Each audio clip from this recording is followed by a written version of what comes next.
Side అంతా ఖాళీ ఇట్లా అంతే చెప్పచ్చు.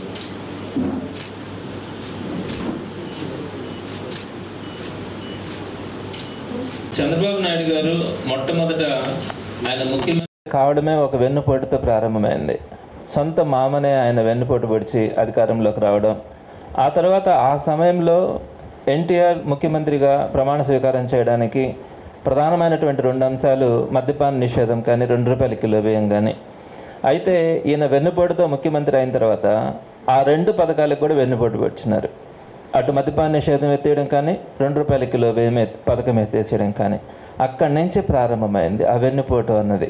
అనేక రకాలైనటువంటి హామీలు, మోసపు అబద్ధాలు అవన్నీ చెప్పిన తర్వాత ప్రజలు ఈ వయసులోనైనా నిజం చెప్తాడేమో, ఈ వయసులోనైనా అతను చెప్పింది చేస్తాడేమోనని మోసపోయి ఆయనకు ఓట్లేస్తే ఈరోజు ఒక్క హామీ కూడా నెరవేర్చట్లా. అటు పిల్లలకు సంబంధించినటువంటి ఫీజు రియంబర్స్మెంట్ని అవన్నీ కూడా రిలీజ్ చేయకుండా ఈరోజు సుమారుగా 12 లక్షల మంది పిల్లలని నడి రోడ్డు మీద నిలబెట్టినారు. అదేవిధంగా నిరుద్యోగ యువతకు సంబంధించి ₹3,000 నిరుద్యోగ భృతి ఇస్తానని చెప్పి వాళ్ళకు ₹1 ఒక్కరికి కూడా ఇవ్వకుండా వాళ్ళని కూడా నడి రోడ్డు మీద నిలబెట్టాడు.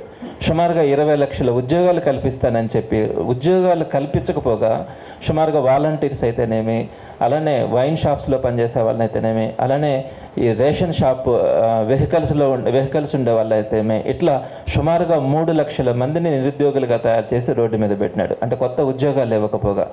అదేవిధంగా మనకి ఎప్పుడు కూడా 60% మన ఆంధ్ర రాష్ట్రంలో ఉన్నటువంటి వ్యక్తులందరూ కూడా రైతులుగా ఉన్నారు. అంటే వ్యవసాయం మీద ఆధారపడేటువంటి వాళ్ళు.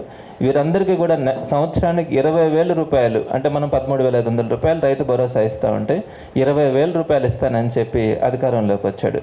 మనం సుమారుగా 54 లక్షల మంది రైతులకి మనము రైతు భరోసా ఇచ్చేవాళ్ళం. ఈరోజు ₹1 కూడా నేటికి ఒక్క రైతుకు కూడా ఇవ్వాలి. ఆ విధంగా రైతును కూడా మోసం చేశాడు. అలానే మహిళలకు సంబంధించి అయితే అనేక హామీలు.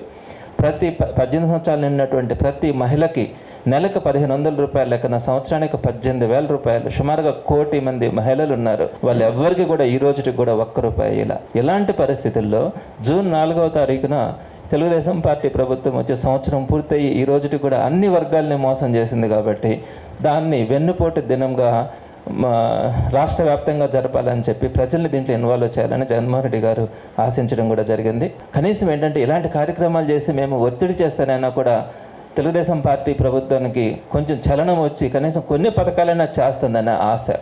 సో ఆశతోనే ప్రజలందరినీ కూడా రిక్వెస్ట్ చేస్తూ ఉన్నాం. అందరం కూడా కలిసి వెన్నుపోటు దినాన్ని ప్రభుత్వానికి కనువిప్పు కలిగేలాగా ఈ కార్యక్రమాన్ని చేద్దాం. తప్పకుండా మనం చేసే కార్యక్రమాల వల్ల ప్రభుత్వంలో చలనం రావాలి. వృద్ధులకు కానీ, మహిళలకు కానీ, రైతులకు కానీ, నిరుద్యోగులకు కానీ, విద్యార్థులకు కానీ ఇచ్చినటువంటి హామీలన్నింటినీ కూడా నెరవేర్చుకునే క్రమంలో తప్పకుండా ప్రజల పక్షాన వైఎస్ఆర్సీపీ ముందుండి పోరాడుతుందని తెలియజేస్తా ఉన్నాము.